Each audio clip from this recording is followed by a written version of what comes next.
new day. Marley has been kind enough to do the reading for us today. It comes from Bill McKibben, correct? And he's an American environmentalist, author, journalist, who has written extensively on the impact of global warming. Thanks. The book is entitled The Pieces from an Active Life, Bill McKibben Reader.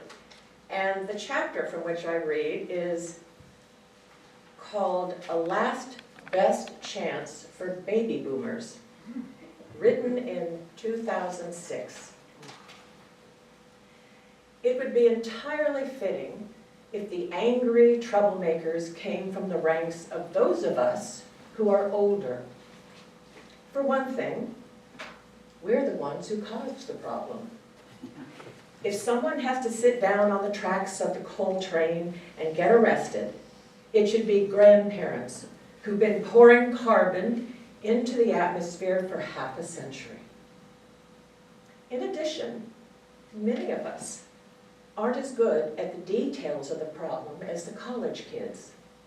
We don't know as much as they do about carbon offsets or tradable permits. But there's something else too. The greatest moments in the lives of the baby boomers were precisely those times when they raised their voices, when they declared their selfless devotion to peace and civil rights. For too many, the decades that followed have made a quiet mockery of the earlier idealism. It turns out that we've excelled, most of all, at consuming. Now is the boomers' chance to reclaim their better, bolder natures and to end their run as it began.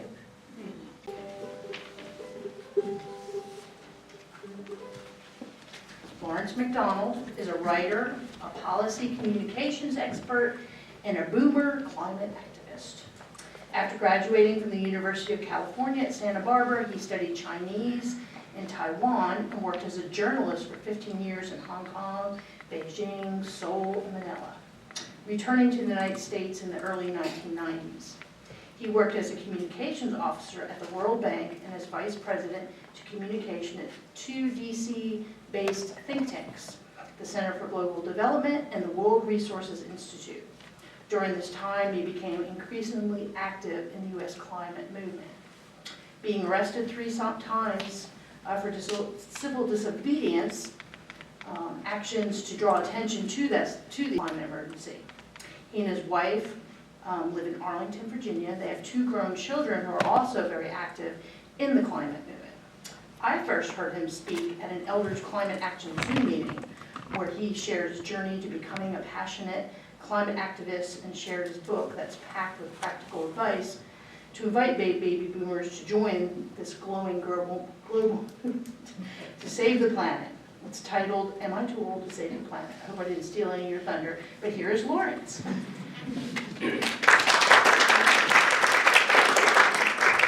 Kelly, thank you so much for that kind introduction. And is it Marley? Marley.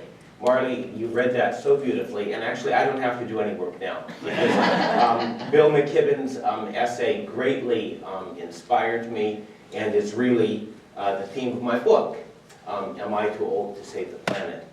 And I'm not going to dwell very much on the ideas in that quote. They're fully explicated in my book, but I'm going to talk about a few other things. I also know that this congregation knows a lot about climate change. How many of you were here last week in Budward?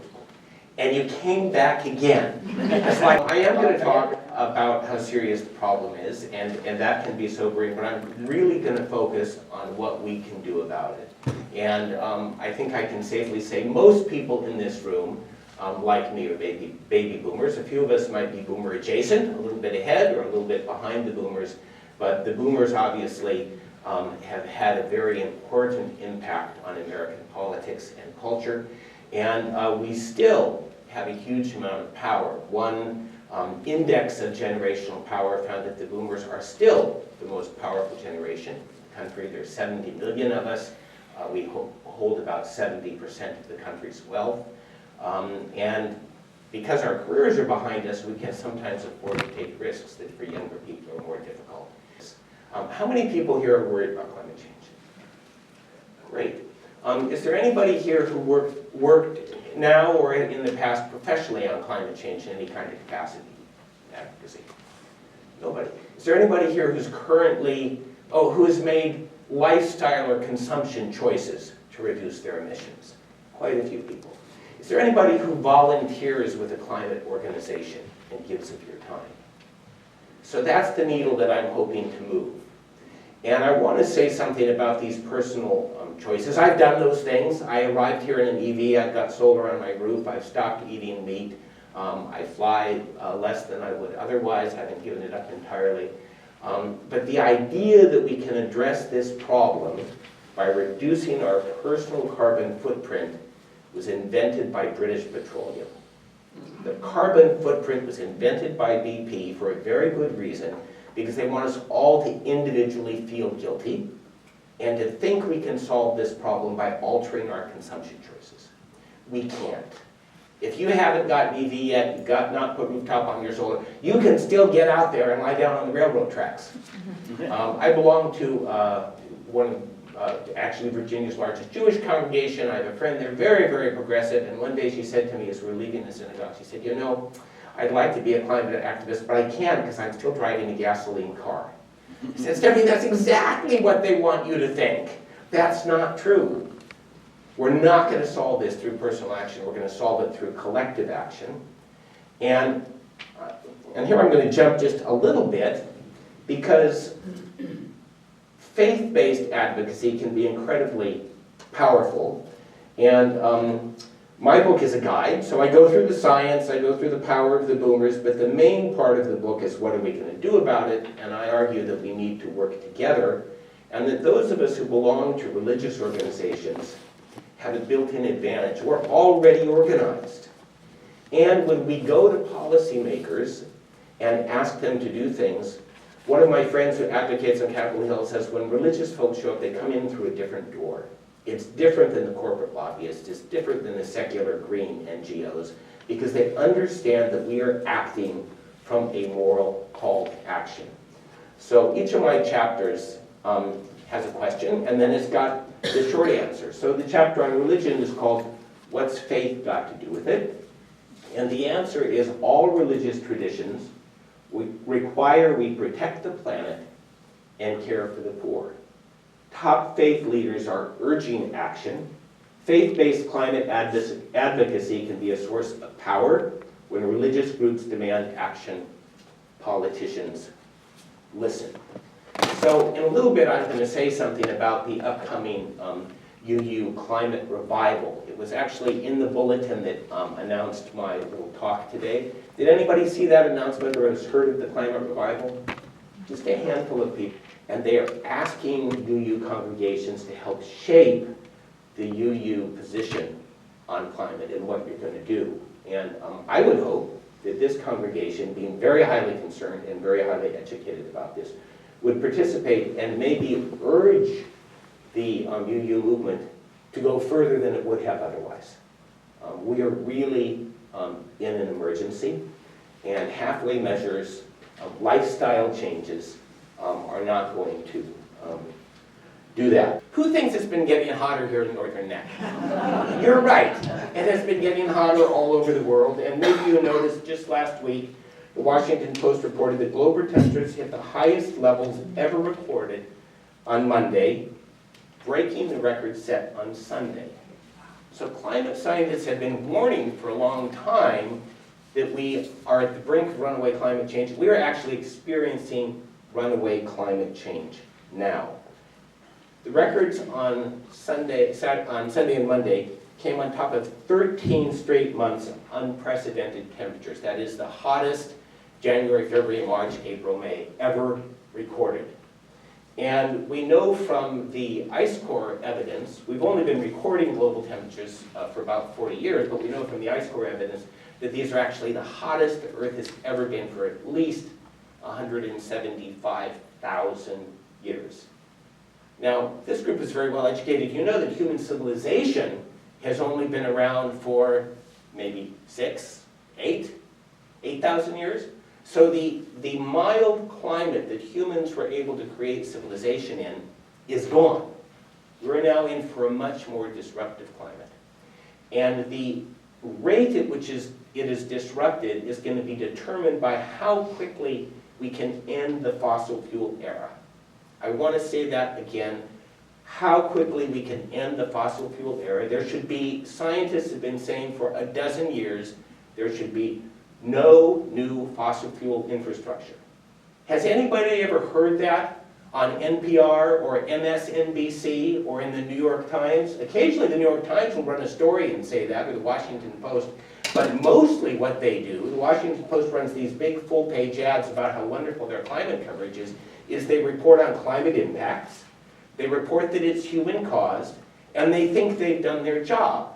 What they don't report about is the money and influence of the fossil fuel companies, and the fact that we need a very rapid end to the fossil fuel era. We need like a World War II massive transition to end our reliance on fossil fuels. And the reason they don't do that is because they are paid by the fossil fuel companies. NPR will run a big climate series, and then they'll run a greenwash line ad from Chevron about how good Chevron is in transitioning to net zero, or whatever it is. So you're not getting the full story even from progressive media. I'm not even talking about Fox. You're not getting the full story. It is much worse than we thought, and we are almost certainly going to see hundreds of millions of people displaced. It's going to become too hot where they live to grow food. They're going to start walking to other places. It's going to make the migration problems we're having at the border now look like a Sunday picnic. It's very dire. When I worked for the World Resources Institute, as the vice president of communication, the understanding in that institute was, and I didn't always agree with it, but I couldn't change it, it was very strong culture, is don't tell people how bad it is because you'll frighten them and they won't do anything. But we're all grown-ups. We, as adults, we should be able to face up to this and then decide what are we going to do about it. And we can't go back to the mild climate that we all grew up with. That's gone, sadly, but we can slow the rate of change. And that can save hundreds of millions of lives and millions of species. And so the purpose of my book and the purpose of my talk today is to encourage you to think about, now that you know this, you won't be able to get up and say, oh, you know, it's February and it's 80 degrees, isn't it lovely? You'll get up and say, it's February, it's 80 degrees, oh my God, what am I going to do about this? So that's the scary part. A lot of you are already taking action in terms of your personal consumption choices. And I'm going to skip over the part about the boomers. I want to say something about UUs, though. Who here grew up as a UU and so kind of knows the history? Not very many. My sense, I'm Jewish, but a lot of Jews become Unitarians, and I know a lot of other people who grew up in other traditions become Unitarians. Have you all studied UU history? Yeah. So you're well familiar with the UU's really admirable commitment to social justice. I learned, preparing for my talk with you, in the 19th century, Unitarians fought for the abolition of slavery, women's rights and prison reform. In the 1960s, the newly merged UU Church was heavily involved in the civil rights movement, and one minister was killed by white supremacists. In the 1970s, UUs were the first to call for the legalization of marijuana and the first to condemn discrimination on the grounds of sexuality. So you all have a very proud legacy of social justice, and I'm very interested to see what happens in this revival, whether the UUs can come together around an agenda of advocacy for rapid system change. It's just like civil rights. We didn't think, oh, we're going to solve civil rights by being nicer to black people. We said we're going to solve civil rights by passing laws that are going to change the system. And that's the situation that we're in now. I guess since you're pretty well educated about UU precepts, you all know that the 7 principles, there's been a discussion around that. to convert it into something else. When I first accepted the invitation, somebody said, please talk about climate change in terms of the seventh principle. So, seventh principle, I see this wonderful stone structure you have, committing to interdependence. And I looked at the new ideals, I think. They don't call them principles anymore, but they pick up this idea. The new flower with love at the center has at the top interdependence, and it says, we honor the interdependent web of all existence with reverence for the great web of life, and with humility we acknowledge our place in it. So that's the setting for this revival that's coming up. And I think that you all, as UUs, can play a significant role in this. Don't be discouraged by not being big. Some of you will be familiar with the Quakers. Maybe somebody was raised as a member of the American Friends. As you know, during the Vietnam War, the American Friends Service community was in the forefront of the efforts to end the war. And more recently, the Quakers have been a pioneering religion in terms of ending their institutional holdings in fossil fuel. One of the things we need to do is to remove the money that is fueling the fossil fuel companies. Reform Judaism has recently passed a resolution urging all Reform congregations to, and other Jewish Reform organizations, to look at their institutional holdings and make sure that they're not invested in fossil fuels. So this can be one important path for action. Another important path to action is Third Act. Has anybody ever heard of Third Act? Okay, so Third Act was founded by Bill McKibben, who wrote that wonderful passage. He first founded an organization called 350.org, and 350 is a reference to the number of parts per million of carbon, which is the maximum safe level. And so when he founded it, we were about 370, and he was saying we need to stop emitting carbon and bring it back down. Does anybody know where we are now in terms of parts per million? Any guesses? Did somebody say above 400? Yeah, 419, 420, 421. It's been going, not only did the parts per million of carbon continue to go up, but they're going up faster than ever before, and that's because we're burning more fossil fuels than ever before. There's obviously also deforestation, there's land use, there's agriculture, but the main driver is fossil fuels. And the main thing we need to do is stop using fossil fuels. I want to say a couple words about the role of the United States in this. Who thinks they know who the world's biggest emitter is? Yeah, the world's largest current emitter, this is why it's a trick question, the world's largest current emitter is China. Okay. Because they have a lot more people, and they're at an early stage of industrialization. They are currently emitting about twice as much as the United States in total.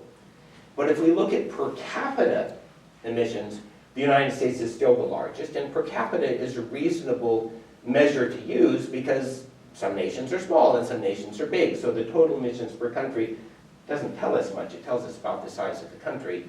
The United States is producing about 15 tons per person of emissions. The Chinese and the Europeans are around 7.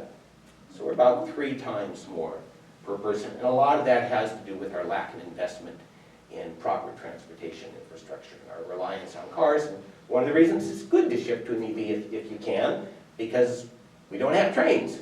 You're going to have to keep driving the car. If you can shift to an EV, that's a good thing to do. The other thing is the United States is still the world's most powerful nation. We're the richest nation in terms of per capita income, although we have huge levels of inequality, and not everybody is rich. As a nation, we are immensely rich and we are immensely powerful. And we are the only nation that has consistently undermined the efforts. I wouldn't say the only, so the Saudis and the Russians are with us in terms of trying to undermine global consensus for action. But we're the only ones that withdrew from the Paris Agreement. So the United States sort of goes one step forward, 2 steps back.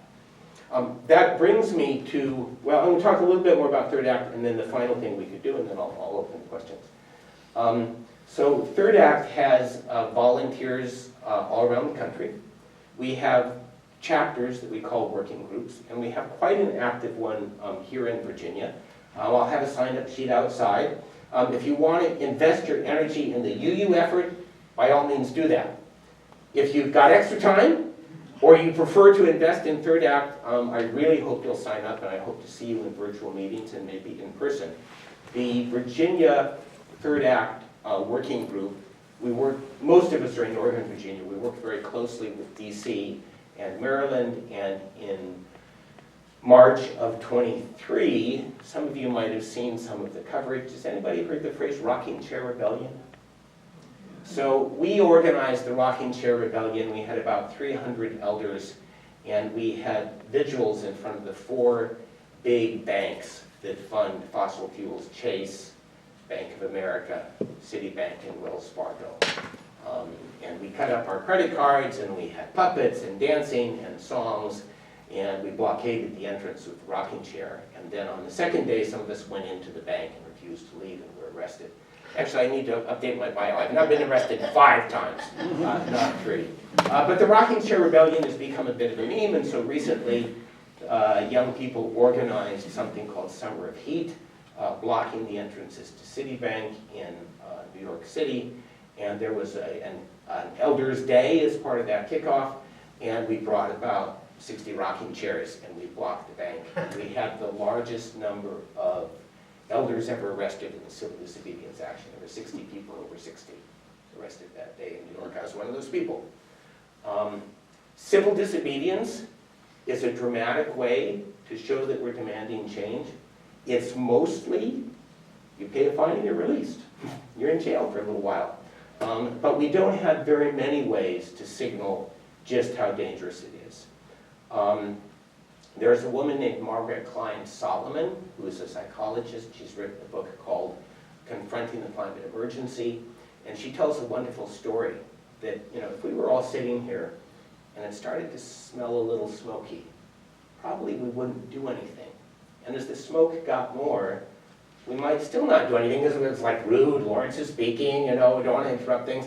And then somebody would say, oh my God, there's a fire. Everybody would jump up at that point. And that's the point where our climate change. We don't have people now saying, oh my God, the world's on fire. We've got a few, but we don't have enough. And we need to find ways to communicate that and participating in peaceful civil disobedience is one of those. So I'm going to end by, well, maybe I'll take a few questions, and then I'll end by reading something from my book. Are there any questions or comments or reflections? Well, my name is Eddie Correa, and I've been a part of this community, I think, 6 or 7 years. Hi, Eddie. Hi, Lawrence. What would you say Congress would be the single most effective thing Congress can do that would be realistic? You talked about some private things, stopping funding for fossil fuel companies, but something that's sort of politically possible maybe, what would you say? It's a great question, Eddie, and I go into this a bit in my book, and although you'll probably discern from this, I'm pretty far left in my politics. In this way, I depart from a lot of the left environmental groups in that I am a big believer in putting a price on carbon. Because the reason that we are still using fossil fuels is we're not paying the full costs of the damage that we inflict when we put that on there. And if you're the kind of person who doesn't like marching around and carrying signs and shouting and getting arrested, have I got a great group for you. It's a really good group that I really admire. I write about them in my book. They're called Citizens Climate Lobby, CCL. And what they do, and this might be a good thing, I don't know who your congressional representative here is. I did see a couple of conservative flags on my way out. One of the things they do is they have private conversations with every single member of Congress, a constituent or 2 or 3 constituents in that member of Congress. Doesn't matter the party affiliation. They don't embarrass people, but they try and find a way to talk to them. And their main thrust is getting the price on carbon. And they do a great job teaching about that. The true social cost of carbon, so when I emit a ton of carbon, that's inflicting pain and damage on other people, but it's very, very widely spread all around the world. But what economists can do is they can calculate what that ton, the amount of damage that it costs, and the more they study it, the more they say it's probably infinite because of where we are.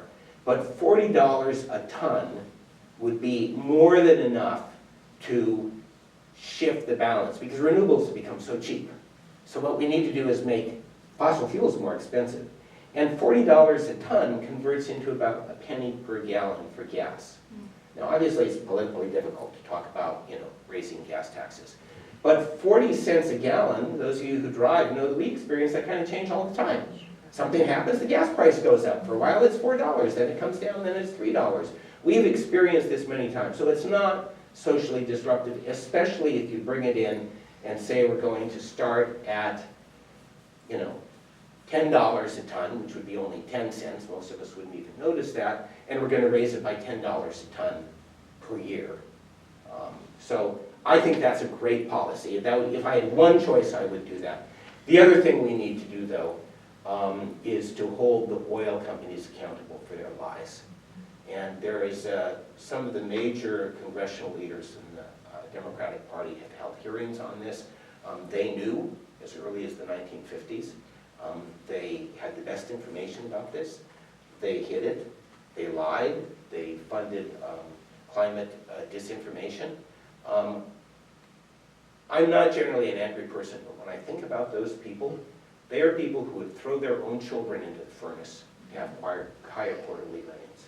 They are absolutely reprehensible people, and they should be called to account as the tobacco executives were called to account. So it's kind of a two-pronged thing. One thing, go after the oil companies. The other thing is start taxing carbon. That's kind of a long answer, Eddie. Yes? Can you speak to the banking of carbon, how that works? Sure, and remind me your name and tell me Oh, how long sorry. you've been here. Buddy, I've been here 4 years. Hey, buddy. So, buddy, your question has to do with what we call carbon sequestration. I like Bill McKibben's quote where he says, the older ones among us aren't going to understand this as well as the younger people. There's an entire industry of people that look at this, but I'll try and explain about carbon sequestration very simply.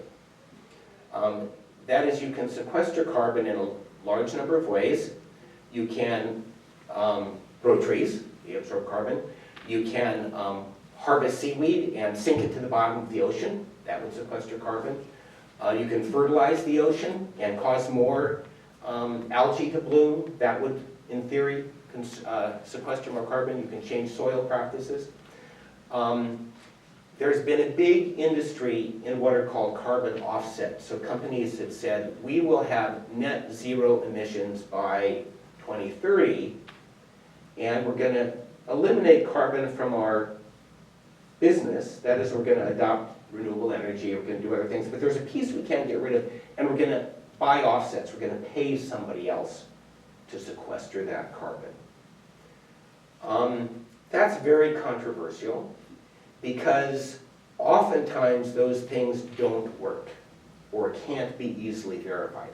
Simple example, one of the big, I think it's BlackRock, big financial institution has been using offsets. They've been buying North American offsets.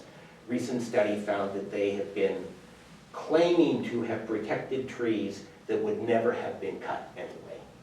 So that's called additionality. There was no real additionality. So the bottom has gone out of that so-called voluntary carbon market because there are a lot of scandals around it. I'll say one other thing about carbon sequestration, though. Because we are now at 421 or 22 parts per million, we are well past the margin of safety, which would be about 350 parts per million. We're going to have to find ways to extract massive amounts of carbon from the air. That's referred to as legacy carbon. It's what's already up there. So if I'm currently running my business and I say, well, I'm going to keep putting out carbon, I'm going to buy offsets, I would say no. That's not acceptable because those things have been shown not to work. But when people say we need to do some research on removing the legacy carbon, that's absolutely true. And the cheaper we can do it, the better, because if we don't do it, we're going to have the end of civilization. So we need a lot of research in removal of legacy carbon. I think ocean fertilization is promising. There are some other technologies. There's something they call direct air capture. So if you have a zero carbon electrical plant, say nuclear or renewable, you can run these big, big fans and you can actually extract the carbon from the air. Then you really know it got extracted. But right now that's at about $400 a ton. So they have to really bring that cost down. And if you started raising the price for emissions and invested in technology to bring down the cost of extraction, you could get to a point eventually where it made economic sense and we would actually be paying people to extract the carbon. Does that make sense? Yeah. It's a rather complex answer. Hi, I'm John. I've been here for, I don't know how long, actually, it's been a while. I have a kind of a practical question, because whenever I'm in a discussion or argument or having a brawl with somebody about this, they always want to hit you with what you are doing that makes you what's the word? Complicit? Yeah.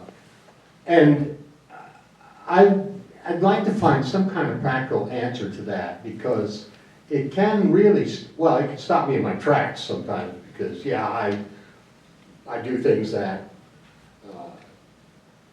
are complicit, you know, and yet you kind of get away from it, really. Any advice on that?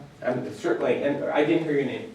Don. Don, thanks very much, Don. I think that's a fabulous question, and good for you for engaging in those conversations. They aren't easy. Where I live in Northern Arlington, I rarely have opportunities for those conversations because everybody agrees it's a big problem. But I think here you're more likely to have an opportunity, and those are very important conversations. What I would say is, I mean, you might start out by telling them that the British Petroleum and the petroleum industry invented the idea of personal carbon responsibility to make us feel guilty. And that the way society is set up now, we can only do so much to reduce our personal emissions. Our public transportation is horrible. Other countries have much, much better transportation and they have much lower emissions. So we need policy changes to make that shift. And I would try and move the conversation from personal responsibility to policy changes. I think you might also say to them, well, what are you doing? Right? You're asking me what I'm doing, what are you doing?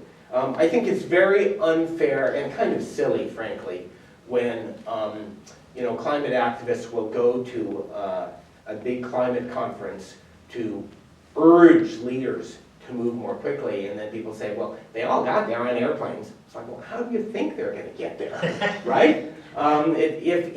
If we all waited till we were totally virtuous in our emissions, none of us would do anything, and we know where that ends. So I don't know, does that help you a little bit? Yes. Great. How are we doing on time? We're good. I have a quick question for you too. Yes, please. I've read about the young people who are taking their state or whatever to court in LA, Montana, I want to say Alaska too. There's a couple of them. Do boomers and these young people, do you know of any groups that get together to work on that sort of thing together? Absolutely. That group is called Our Children's Trust, and they've actually filed suits in all 50 states. The ones that you mentioned are the ones where they've made some progress and they actually got to court. Third Act Virginia actively supports Our Children's Trust. Virginia is one of the states where they've gone further along, and they had a hearing in Richmond, and a number of us came down from Northern Virginia. People from Richmond and Charlottesville came to support them, and in fact I've got a picture somewhere I can show you that we're standing there and all the old people are here and the young people are there, and I think the young people's banner says something, we have a right to a livable future, and the old people's banner says we support their right to a livable future.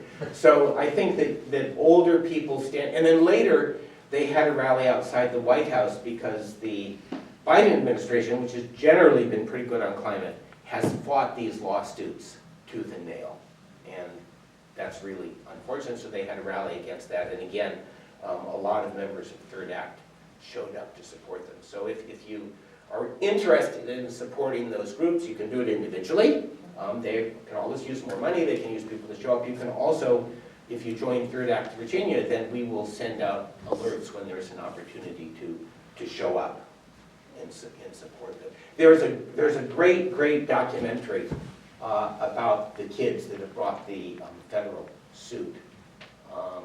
If you look for Our Children's Trust documentary, I forget the exact name of it, but it's available on Netflix and it's really powerful. One of the things that as I was listening to you talk, one of the challenges that we have is that we are so indoctrinated in the capitalist perspective that it's got to cost, we've got to have the costs right. It's like, well, survival on the planet is maybe something we want to invest in rather than just break even on the costs. So just an observation of the state of our thinking. I agree with you. It's like, what's the cost of saving a livable planet? Yeah. And also, though, I would say because renewables have come down so quickly, they are now much cheaper than any new fossil fuels. So we continue to build new fossil fuels, including, some of you aware of the Mountain Valley Pipeline coming through southwestern Virginia, because the individuals involved in that can make millions of dollars. It's not because it's cheaper than the renewable alternative, and that's where policy comes into play and why we need proper regulation. Yes, sir. Your name and how My name's Tom. I've been here for about 3 or 4 years. Hi, Tom. First of all, let me start off by saying that I'm a big believer in climate change, and I'm a big believer we should do everything we can about it.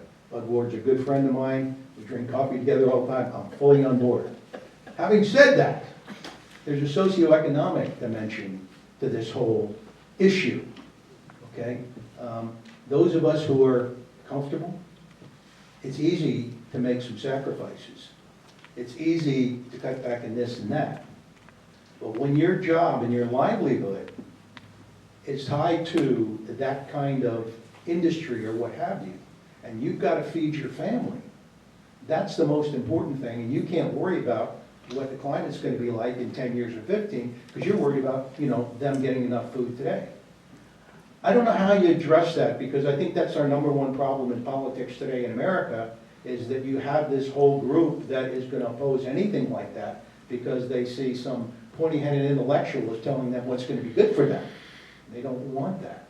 Is there something we can do that convinces them without patronizing? This is something that's going to be good. It's going to be new jobs, it's going to be this, what have you. And I don't see a lot of that being done. And the reason is it's very hard. Yeah. Remind me your name again? Tom. Tom. It's a great question, Tom. Who else has that concern? Do people worry about this? Let me parse that just in 2 ways. First, there is a huge socioeconomic justice element to this, and that is higher income people who produce more emissions are offloading the cost of those to poorer people, especially poorer people of color who tend to live closer to petrochemical plants. And so often these people actually are in the forefront of this battle, and just like you talked about supporting young people in their lawsuits, there are a lot of opportunities for those of us who are more affluent, lighter, better educated, to support frontline communities, especially those black communities in St. John's Parish, in Cancer Alley, in Louisiana. Yeah, was this pertinent? Please go ahead. My name is Barbara.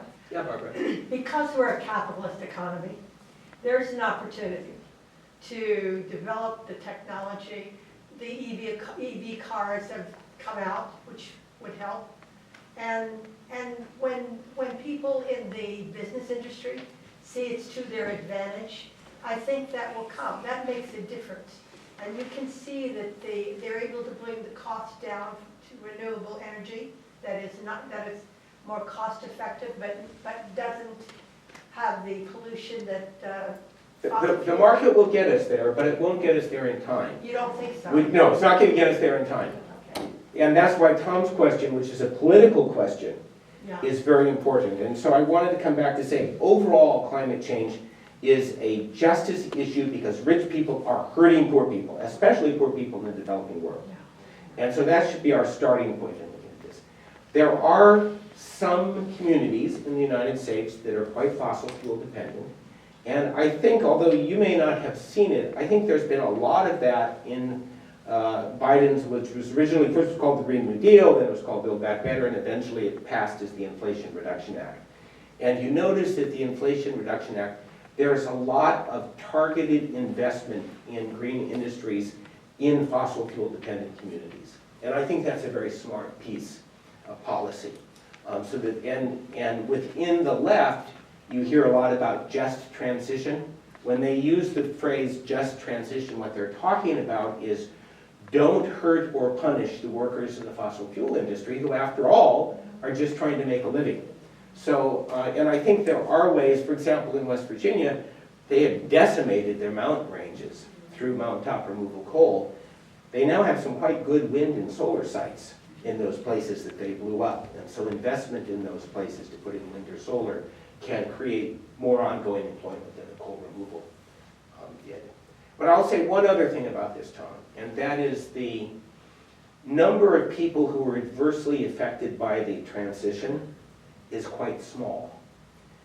The fossil fuel industry would have us believe that there are a lot of them.